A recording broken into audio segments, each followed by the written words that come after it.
Learning with Hamza Yaqoob channel میں خوش آمدید۔ آج ہم ایک بہت ہی آپ کہہ سکتے ہیں مغربی فلسفے کی گہری کتاب پہ بات کریں گے، فریڈرک نیچے کی دی اسپوک زاراتھوسٹرا۔ جی بالکل۔ اور خاص طور پر اس کے پہلے حصے کا ایک تفصیلی جائزہ لیں گے۔ نیچے اپنے خیالات، وہ ایک کردار ہے زرتشت، اس کی زبانی پیش کرتے ہیں نا؟ جی بالکل۔ یہ پہلا حصہ جو ہے، یہ سمجھیں کہ نیچے کے جو بنیادی فلسفیانہ خیالات ہیں ان کا ایک طرح سے تعارف ہے۔ اچھا۔ زرتشت پہاڑوں سے اترتا ہے اور وہ باتیں کرتا ہے جیسے خدا کی موت کا تصور، اوور مین، آخری انسان۔ تو آج ہم کوشش کریں گے کہ ان نکات کو، ان تمثیلوں کو سمجھیں۔ ٹھیک ہے، تو کہانی آپ نے کہا شروع ہوتی ہے زرتشت سے۔ وہ 30 سال کا ہے، 10 سال پہاڑوں میں گزار کر تنہائی میں، اب وہ نیچے آ رہا ہے جی اپنی حکمت، اپنا وزڈم لوگوں میں بانٹنے کے لیے، اور وہ اسے اپنا نیچے اترنا کہتا ہے۔ تو سفر شروع ہوتا ہے اور جنگل میں اسے ایک بوڑھا سنت ملتا ہے۔ ہاں، اور یہیں وہ مشہور بات ہوتی ہے، سنت سے ملنے کے بعد زردشت کو مطلب حیرت ہوتی ہے کہ ارے جنگل میں اس شخص کو یہ نہیں پتا ابھی تک کہ خدا مر چکا ہے۔ تو یہ نیچے کا وہ خیال ہے کہ جو پرانی مذہبی اقدار ہیں وہ اب مطلب اپنی طاقت کھو چکی ہیں۔ سمجھ گیا۔ پھر وہ شہر پہنچتا ہے، بازار میں، وہاں وہ لوگوں کو اوور مین کا تصور دیتا ہے۔ اوبر مین، جی اوبر مین، یعنی ایک ایسا انسان جو آج کے انسان سے بہت بلند ہوگا، جسے خود پر قابو پا کر اپنی حدود کو توڑ کر حاصل کرنا ہے۔ نیچے کا وہ جملہ ہے نا، انسان حیوان اور اوور مین کے درمیان ایک رسی ہے۔ بالکل۔ اور اسی کے مقابلے میں وہ ایک اور تصویر دکھاتا ہے آخری انسان کی، یعنی لاسٹ ہیومن۔ آخری انسان؟ ہاں، یہ وہ لوگ ہیں جو بس آرام چاہتے ہیں، چھوٹی چھوٹی خوشیاں، تحفظ، کوئی بڑا چیلنج نہیں، کوئی خطرہ نہیں، بس سکون سے جینا ہے۔ اچھا۔ اور مزے کی بات یہ ہے کہ جب زردشت انہیں اوور مین بننے کو کہتا ہے تو وہ چیختے ہیں کہ نہیں نہیں، ہمیں آخری انسان بنا دو۔ یعنی وہ آسان راستہ چنتے ہیں۔ اچھا، اسی دوران وہ ایک واقعہ بھی ہوتا ہے، وہ بازیگر والا، ٹائٹ روپ واکر۔ جی، وہ رسی پر چل رہا ہوتا ہے اور گر کر مر جاتا ہے۔ ہاں، اور زرتشت اس کی لاش اٹھاتا ہے۔ یہ شاید یہ دکھاتا ہے کہ عوام ابھی اس کے پیغام کے لیے تیار نہیں ہے۔ بالکل۔ زرتشت کو احساس ہوتا ہے کہ اسے یہ بھیڑ نہیں چاہیے، اسے ایسے ساتھی چاہیے، کمپینینز جو خود تخلیق کار ہوں، جو اس کے ساتھ چل سکیں۔ تو پرولوگ کا اختتام اسی طرح ہوتا ہے، وہ اپنے 2 علامتی جانوروں عقاب اور سانپ۔ عقاب اور سانپ، فخر و حکمت۔ جی، عقاب یعنی فخر اور سانپ یعنی حکمت، ان کے ساتھ وہ ایک نئے سفر پر نکلتا ہے۔ ٹھیک ہے، تو یہ پرولوگ ختم ہوا، اب اس کی تقریریں شروع ہوتی ہیں۔ ان میں ایک بہت اہم تقریر ہے 3 تبدیلیوں پر، 3 میٹامورفوسز۔ یہ روح کے مراحل ہیں؟ جی، یہ روح کی ترقی کے 3 مراحل ہیں۔ نیٹشے کہتا ہے کہ روح پہلے اونٹ بنتی ہے۔ اونٹ یعنی بوجھ اٹھانے والا؟ ہاں بالکل، وہ معاشرے کا، اخلاقیات کا سارا بوجھ اٹھاتا ہے، حکم ماننا سیکھتا ہے۔ پھر وہ کہتا ہے روح شیر بنتی ہے۔ شیر؟ ہاں۔ اچھا۔ شیر جو ہے وہ آزادی کے لیے لڑتا ہے، وہ پرانی قدروں کو چیلنج کرتا ہے، وہ کہتا ہے نہیں، یہ ایک ضروری مرحلہ ہے لیکن آخری نہیں۔ تو آخری کیا ہے؟ آخری تبدیلی ہے بچہ بننا۔ بچہ؟ جی، بچہ معصوم ہے، وہ کھیلتا ہے، وہ نئی شروعات کرتا ہے، وہ مقدس ہاں کہتا ہے۔ یعنی پرانی قدروں کو توڑنے کے بعد اب وہ نئی قدریں تخلیق کرنے کی طاقت رکھتا ہے۔ یہ اوور مین کی طرف قدم ہے۔ واہ، یہ تو بڑی دلچسپ تمثیل ہے۔ اچھا، اس کے علاوہ بھی کافی تقاریر ہیں، جیسے روایتی نیکی پر تنقید ہے، جسم کی اہمیت پر بات ہے، اور ایک تقریر ہے ریاست کے بارے میں۔ نیا بت کہتا ہے اسے نیچے؟ جی، نیو آئیڈل، نیا بت۔ وہ ریاست پہ اتنی تنقید کیوں کرتا ہے؟ دیکھیں، نیچے ریاست کو کہتا ہے سب سے سرد بلا، coldest of all cold monsters. کیونکہ اس کے خیال میں ریاست فرد کی انفرادیت کو، اس کی تخلیقی صلاحیت کو ختم کر دیتی ہے۔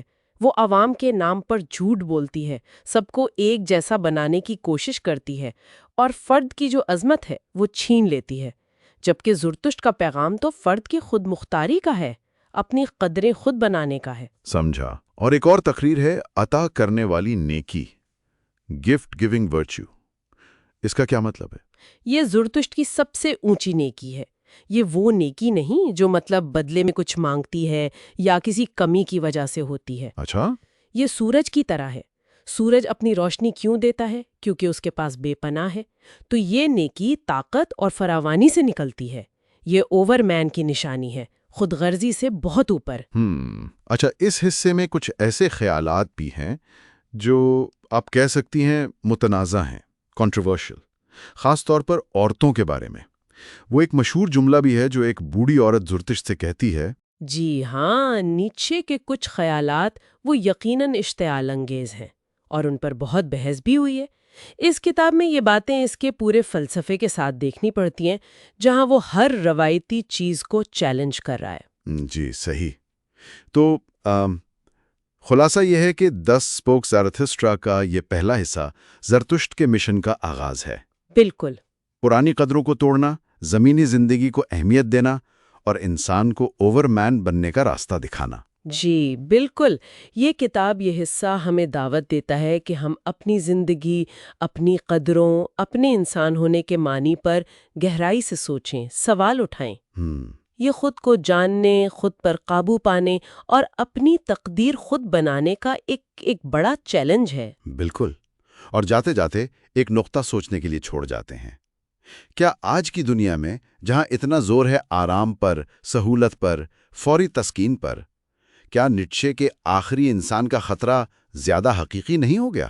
بہت اہم سوال ہے۔ اور اگر ایسا ہے تو پھر اپنی زندگی میں اوور مین کے لیے کوشش کرنے کا، جد و جہد کرنے کا یعقوب میں خوش آمدید۔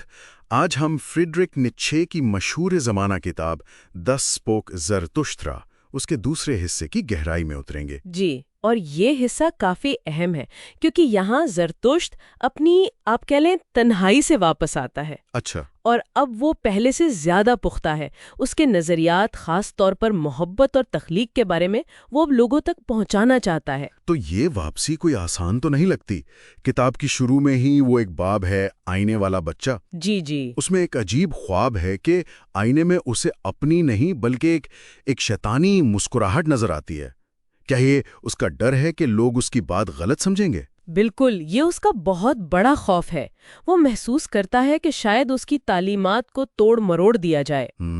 اسی لیے وہ اپنے کھوئے ہوں یعنی اپنے دوستوں کو ڈھونڈنے نکلتا ہے، اور پھر مبارک جزیروں پر پہنچ کر وہ پہلے سے زیادہ کھل کر بات کرتا ہے۔ وہاں وہ خدا کے وجود سے انکار کرتا ہے نا؟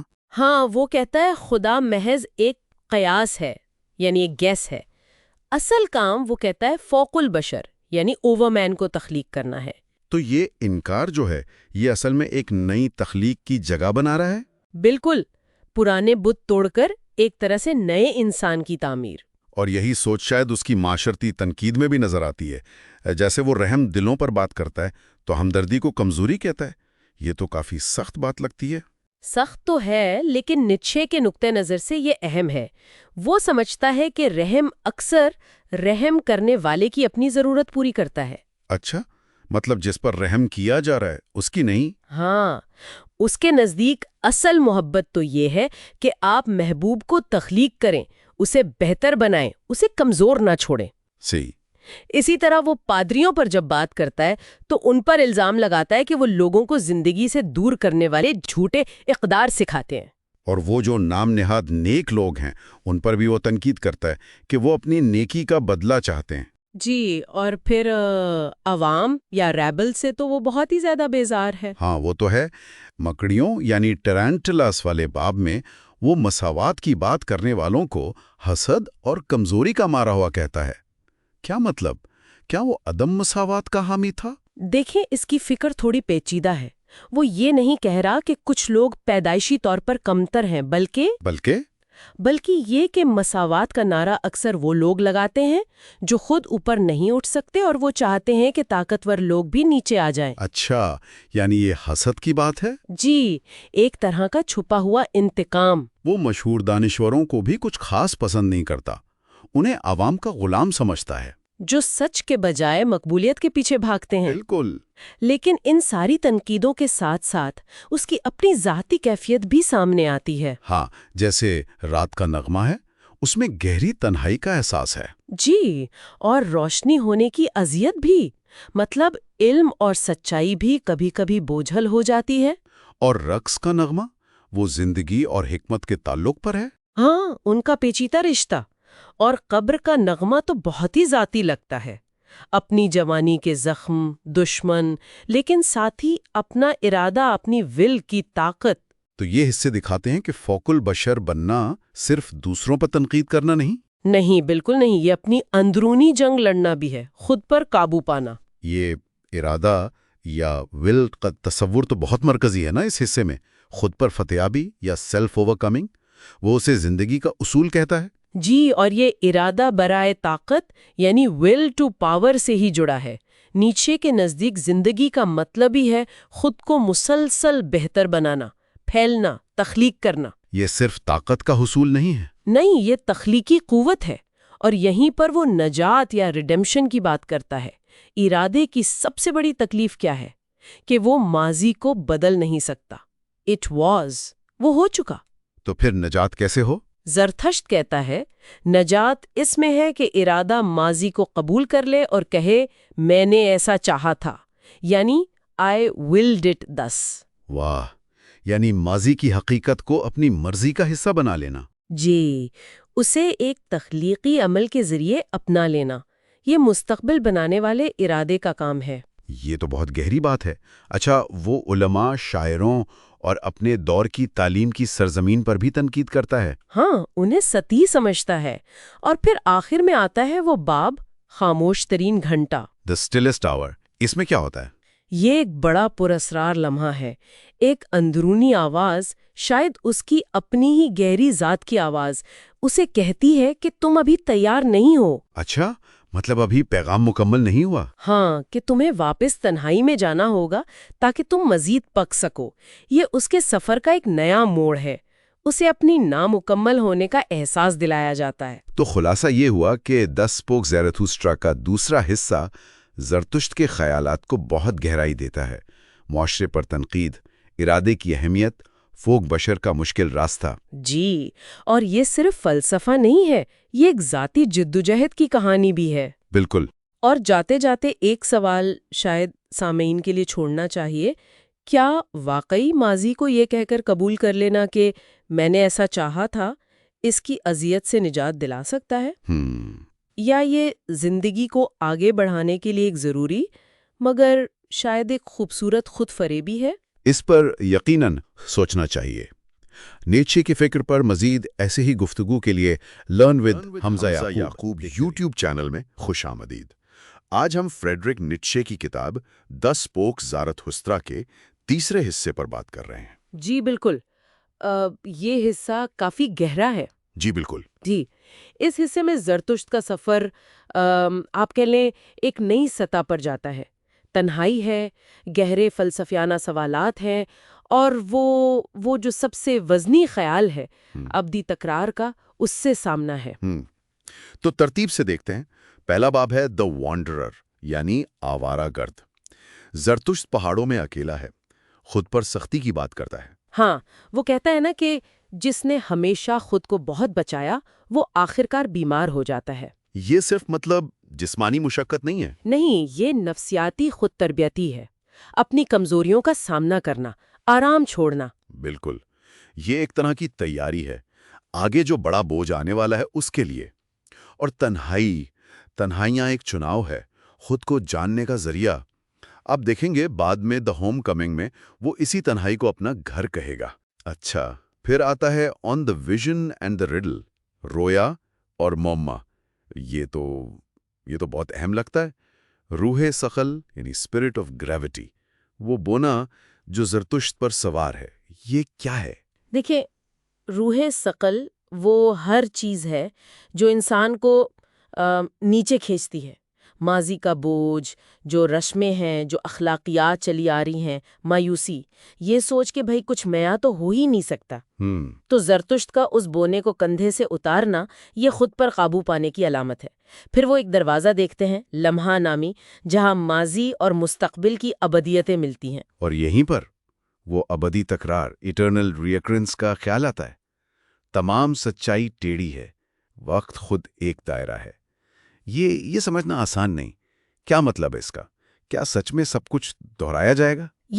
یہ نیچے کے فلسفے کی شاید سب سے مشکل اور متنازع بات ہے۔ کچھ لوگ اسے کائناتی سچائی مانتے ہیں، کچھ کہتے ہیں یہ ایک نفسیاتی آزمائش ہے۔ آزمائش؟ کیسی آزمائش؟ آزمائش یہ کہ کیا آپ اس لمحے کو اور اپنی پوری زندگی کو بالکل ویسے کا ویسا لاتعداد بار جینے کی خواہش کر سکتے ہیں؟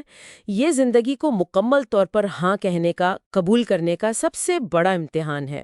اوہ، اور وہ چرواہے والا خوفناک خواب جسے سانپ نگل رہا ہے اور زرتش چیختا ہے، کاٹو، سر کاٹ دو۔ جی، وہ اسی ابدی تکرار کے ناقابل برداشت بوجھ کی علامت ہو سکتی ہے، یا شاید وجودی گھٹن کی، نہلزم کی۔ چرواہے کا سانپ کا سر کاٹنا یہ اس سب سے بڑی رکاوٹ پر قابو پانے کی علامت ہے، ایک نئی آزاد ہستی بننے کی، اوور مین کی جھلک کہہ لیں۔ ٹھیک ہے، تو یہ صرف برداشت کرنا نہیں بلکہ اسے قبول کر کے آگے بڑھنا ہے۔ بالکل، اور یہ قبولیت آسان نہیں ہے۔ آپ دیکھیں دی کانویلسنٹ یعنی صحت یاب ہونے والے باب میں زرتشت اس خیال سے شدید بیمار پڑ جاتا ہے۔ ہاں، یہ اتنا بڑا خیال ہے کہ اسے ہضم کرنا۔ جی، اسے توڑ دیتا ہے۔ اس کے جانور، عقاب اور سانپ اسے یہ فلسفہ سمجھاتے ہیں کہ سب کچھ جاتا ہے، سب کچھ واپس آتا ہے، وجود کا پہیہ ہمیشہ گھومتا رہتا ہے۔ آخرکار زرتشت اپنی تقدیر کو قبول کرتا ہے کہ وہ ابدی تکرار کا استاد ہے۔ اچھا، اس ذاتی جنگ کے ساتھ ساتھ وہ معاشرے پر تنقید بھی تو جاری رکھتا ہے، خاص طور پر آن ورچو دیٹ میک اسمال میں، چھوٹا بنانے والی نیکی پر۔ او بالکل، وہ جدید دور کے انسانوں کی آپ کہیں پستی، ان کی چھوٹی چھوٹی نیکیوں، قناعت پسندی، بزدلی، ان سب پر سخت تنقید کرتی ہے۔ کہتی ہے سب کچھ چھوٹا ہو گیا ہے۔ کیوں؟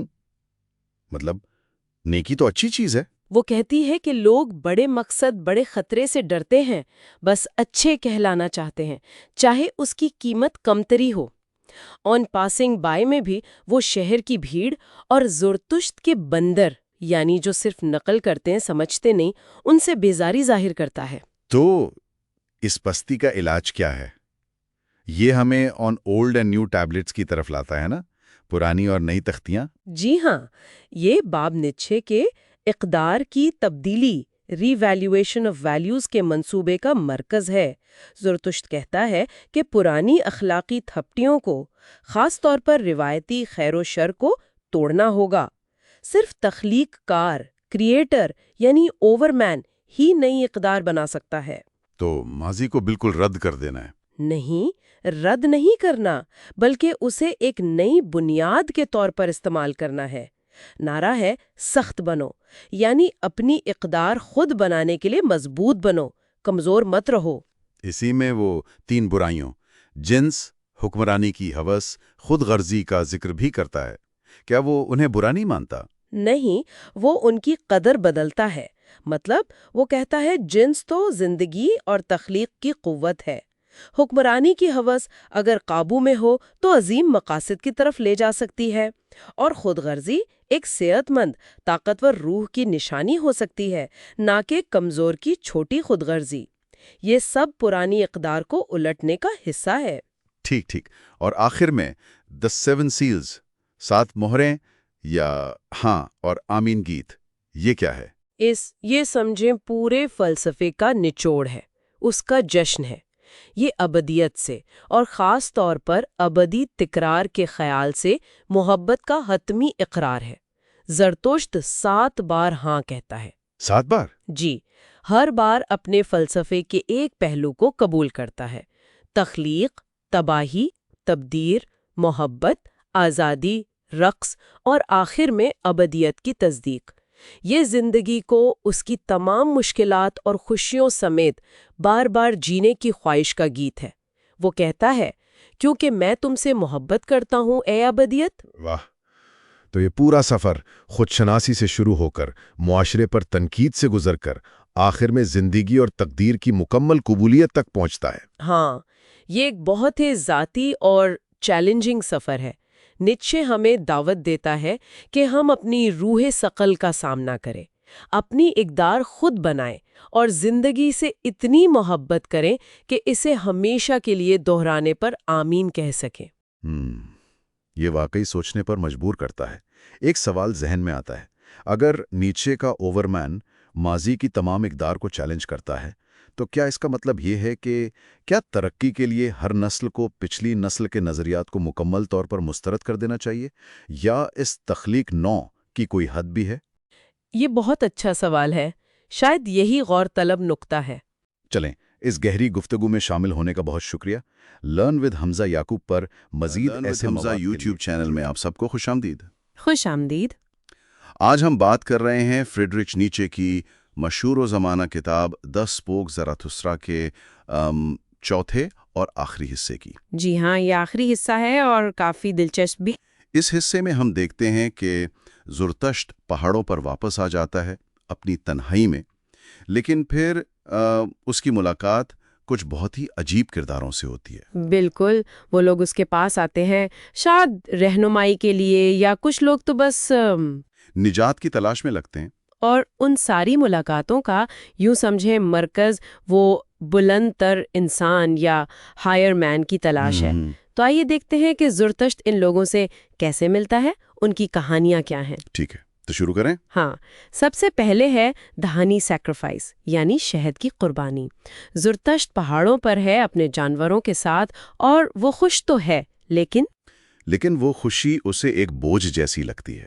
نیچے نے اسے پگھلے ہوئے تار یعنی میلٹڈ تار سے تشبیہ دی ہے، ایک عجیب سی بھاری خوشی، بہت عجیب استعارہ ہے۔ تو وہ کیا کرتا ہے اس خوشی کا؟ وہ فیصلہ کرتا ہے کہ اس خوشی کو، اس شہد کو وہ ایک چارے کے طور پر استعمال کرے گا۔ یہ شہد کی قربانی اصل میں ایک نفسیاتی چال ہے۔ اچھا، کس طرح کی چال؟ وہ اپنی حکمت اور خوشی کی کشش سے ان عجیب انسانی مچھلیوں کو، یعنی ان خاص لوگوں کو اپنی طرف، اپنی بلندیوں کی طرف کھینچنا چاہتا ہے۔ یعنی وہ لوگ جو شاید بلند تر انسان بننے کی صلاحیت رکھتے ہوں؟ بالکل، وہ ایک طرح سے انہیں آزما رہا ہے، انہیں اوپر بلا رہا ہے، اور وہ اپنے ہزار سالہ سلطنت، ایک عظیم مستقبل کا انتظار بھی کر رہا ہے۔ ٹھیک ہے، لیکن پھر منظر بدلتا ہے۔ ایک تکلیف کی چیخ سنائی دیتی ہے، the cry of distress۔ ہاں، اس چیخ سے پہلے اس کی ملاقات ایک سوتسیر یعنی پیشگو سے ہوتی ہے۔ وہ زرتشت کو خبردار کرتا ہے۔ کس چیز سے؟ وہ کہتا ہے کہ ایک عظیم تھکن، گریٹ ویرینس، اور پھر عظیم پریشانی اور اداسی آنے والی ہے۔ اور پھر وہ چیخ؟ جی، ایک لمبی تکلیف دہ چیخ، اور پیشگو کہتا ہے کہ یہ چیخ اسی بلندتر انسان کی ہے جو زرتشت کو پکار رہا ہے۔ اچھا، اور وہ یہ بھی کہتا ہے نا کہ زرتشت کا آخری گناہ ترس یعنی پٹی ہے۔ بالکل، یہ نیچے کے لیے بہت اہم نقطہ ہے۔ ترس اس کے نزدیک ایک کمزور جذبہ ہے جو انسان کو کیا کہتے ہیں آگے بڑھنے سے روکتا ہے، یہ زندگی کی نفی کرتا ہے۔ تو یہ زرتشت کے لیے خطرہ ہے؟ ہاں، زرتشت پریشان تو ہوتا ہے، لیکن وہ اس چیخ کی طرف، اس بلندتر انسان کی تلاش میں نکل پڑتا ہے۔ چلیں، آگے اس کی ملاقات ہوتی ہے دو بادشاہوں سے، conversation with the kings۔ ہاں، یہ بھی بڑا دلچسپ منظر ہے۔ تاج پہنے ہوئے دو بادشاہ، مگر ساتھ میں ایک گدھا لیے ہوئے ہیں۔ گدھا؟ وہ کیوں؟ وہ بتاتے ہیں کہ وہ نام نہاد اچھے معاشرے اور عوام یعنی ریبل کے شور سے تنگ آ گئے ہیں، اور وہ بھی بلندتر انسان کی تلاش میں ہے۔ اچھا، وہ بھی؟ اور وہ زرتشت کے کچھ اقوال بھی دہراتے ہیں؟ جی، وہ اس کے جنگجو اقوال یاد کرتے ہیں، جیسے امن کو نئی جنگوں کا وسیلہ بناؤ۔ اس سے پتہ چلتا ہے کہ زرتشت کی باتیں پھیل تو گئی ہیں، مگر لوگ شاید انہیں اپنی مرضی سے سمجھ رہے ہیں۔ تو زرتشت کیا کرتا ہے؟ وہ انہیں کہتا ہے کہ جاؤ میری غار میں انتظار کرو۔ ٹھیک ہے، پھر آتا ہے the leech یعنی جونک۔ یہ کون ہے؟ زرتشت چلتے ہوئے انجانے میں ایک شخص پر پاؤں رکھ دیتا ہے جو دلدل کے کنارے لیٹا ہوتا ہے۔ وہ شخص خود کو روح کا باضمیر کہتا ہے، کانشینشس آف اسپرٹ، اور وہ جونک کے دماغ کا ماہر ہے۔ جونک کے دماغ کا؟ یہ کیسی مہارت ہے؟ وہ دعویٰ کرتا ہے کہ اس نے زرتشت سے ہی سیکھا ہے کہ روح وہ زندگی ہے جو خود زندگی کو کاٹتی ہے، یعنی علم کی گہرائی میں اترنا، چاہے وہ کتنا ہی چھوٹا یا عجیب کیوں نہ ہو۔ تو یہ ایک طرح سے علم کی انتہا پسندی ہے؟ شاید، یا علم کی تنگ نظری پر ایک طنز۔ خیر زرتشت اس کی حالت پر ترس تو نہیں کھاتا، مگر اسے بھی اپنی غار میں آنے کی دعوت دیتا ہے۔ چلے جی، ایک اور مہمان۔ اس کے بعد آتا ہے دا میجیشن، یعنی جادوگر۔ ہاں، یہ بھی ایک ڈرامائی ملاقات ہے۔ زرتشت ایک بوڑھے شخص کو زمین پر پڑے تکلیف میں کراہتے ہوئے دیکھتا ہے۔ لیکن زرتشت اسے فوراً پہچان لیتا ہے نا؟ جی بالکل، وہ کہتا ہے تم اداکار ہو، جال ساز ہو، جھوٹے ہو، یہ سب ناٹک ہے۔ تو وہ بوڑھا شخص کیا کہتا ہے؟ وہ مان جاتا ہے، کہتا ہے ہاں میں روح کا پشیمان یعنی پینیٹنس آف دا اسپرٹ کا کردار ادا کر رہا تھا، تمہیں آزما رہا تھا۔ اچھا، کیوں؟ وہ کہتا ہے کہ اس نے عظمت، گریٹنس کی تلاش کی مگر ناکام رہا اور اب وہ خود سے بیزار ہے۔ اصل میں وہ زرتشت کو ہی ڈھونڈ رہا تھا۔ یہ کردار کیا ظاہر کرتا ہے؟ فن؟ فریب؟ میرا خیال ہے یہ فن، سچائی کی تلاش اور خود فریبی کے درمیان جو پیچیدہ رشتہ ہے اس کی علامت ہے۔ زرتشت اسے بھی اپنی غار کا راستہ بتا دیتا ہے، یعنی غار بھرتی جا رہی ہے۔ اگلا کردار ریٹائرڈ یعنی ریٹائرڈ، یہ کون ہے؟ یہ ایک لمبا سیاہ لباس والا زرد چہرے والا شخص ہے۔ یہ آخری پوپ ہے، دی لاسٹ پوپ۔ آخری پوپ؟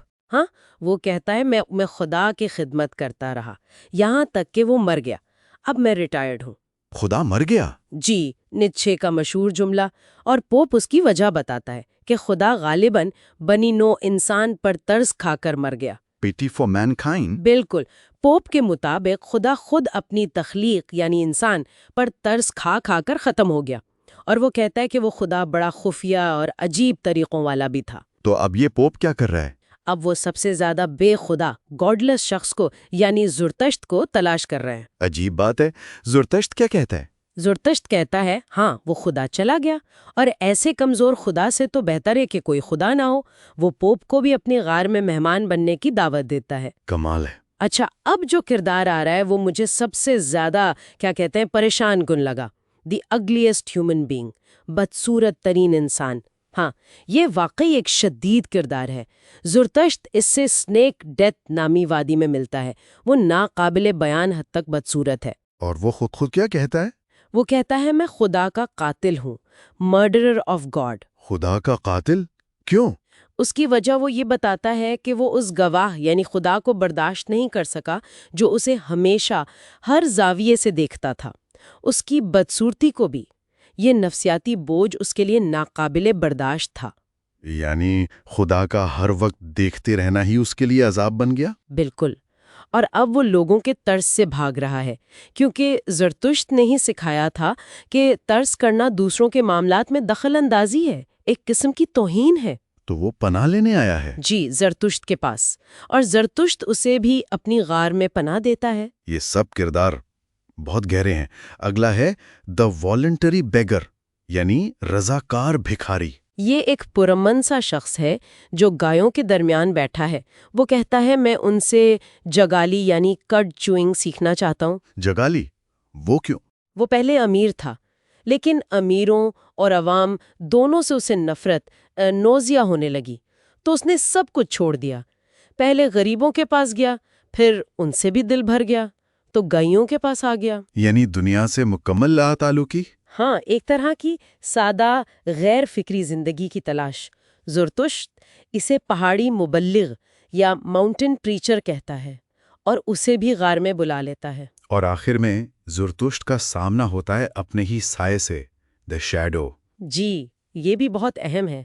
یہ سایہ ایک تھکا ہارا بغیر منزل کا مسافر ہے۔ وہ کہتا ہے میں ہمیشہ تمہارے پیچھے پیچھے چلتا رہا ہوں۔ اور یہ سایہ کیا کہتا ہے؟ وہ بتاتا ہے کہ وہ زرتشت کے ساتھ ہر ممنوع، ہر بری، ہر دور دراز جگہ گیا ہے۔ اس نے تمام قدروں، تمام ناموں پر سے ایمان کھو دیا ہے۔ اور وہ کس نتیجے پر پہنچا ہے؟ اس کا نتیجہ یہ ہے، کچھ بھی سچ نہیں، سب کچھ جائز ہے۔ Nothing is true, everything is permitted۔ یہ تو نائلزم کی انتہا ہے۔ بالکل، یہ اقدار کے مکمل خاتمے کا، نیچے کے دور کے نائہلزم کا ایک شدید اظہار ہے۔ یہ شاید زرتشت کی اپنی تعلیمات کا ایک تاریک، بگڑا ہوا عکس بھی ہے۔ تو اب زرتشت کی گاڑ میں یہ سب کردار جمع ہو چکے ہیں: پیشگو، بادشاہ، جونک کا ماہر، جادوگر، آخری پوپ، خدا کا قاتل، رضاکار بکھاری اور اس کا اپنا سایہ۔ جی، اور یہ سب کسی نہ کسی شکل میں جدید انسان کی یا کم از کم نیچے کے دور کے انسان کی ٹوٹی پھوٹی حالت، اس کی تلاش، اس کی مایوسیوں، اس کی بیماریوں کی عکاسی کرتے ہیں۔ تو پھر سوال یہ ہے کہ کیا یہی ہیں وہ بلند تر انسان جن کی زرتشت کو امید تھی، جنہیں وہ کھینچ کر اپنی غار تک لایا ہے؟ یہ بہت بڑا سوال ہے۔ کیا یہ لوگ واقعی وہ ہیں جو اوپر اٹھ سکتے ہیں، یا یہ محض انسانی کمزوری، مایوسی اور ٹوٹ پھوٹ کی مختلف علامتیں ہیں؟ اور زرتشت ان سب کے ساتھ اب کیا کرے گا؟ یہی تو آگے دیکھنا ہے۔ کیا وہ انہیں بدل پائے گا؟ کیا ان میں سے کوئی واقعی بلند تر بن سکے گا، یا یہ صرف انسانی حالت کا ایک ناگزیر منظرنامہ ہے؟ یہ واقعی غور طلب بات ہے۔ کیا نیچے یہ کہہ رہا ہے کہ عظمت کا رستہ شاید انہی ناکامیوں، انہی کمزوریوں سے ہو کر گزرتا ہے، یا وہ انسانیت کی حالت پر ایک طرح کی مایوسی کا اظہار کر رہا ہے؟ میرا خیال ہے کہ نیچے کاری کو یہی سوالات سوچنے پر مجبور کرتا ہے، کوئی آسان جواب نہیں دیتا۔ یہ حصہ ایک طرح سے انسانیت کے مستقبل پر ایک کھلا سوال چھوڑ جاتا ہے۔ بہت خوب۔ تو یہ تھا 10 بک زرتشترا کے چوتھے حصے کا ایک جائزہ اور اس میں ملنے والے کرداروں کا تعارف۔ جی، اگلی بار ہم دیکھیں گے کہ ان کرداروں کے ساتھ غار میں کیا ہوتا ہے۔ بالکل۔ تو آج کے لیے اتنا ہی۔ لرن ود حمزہ دیکھنے کا شکریہ۔ شکریہ۔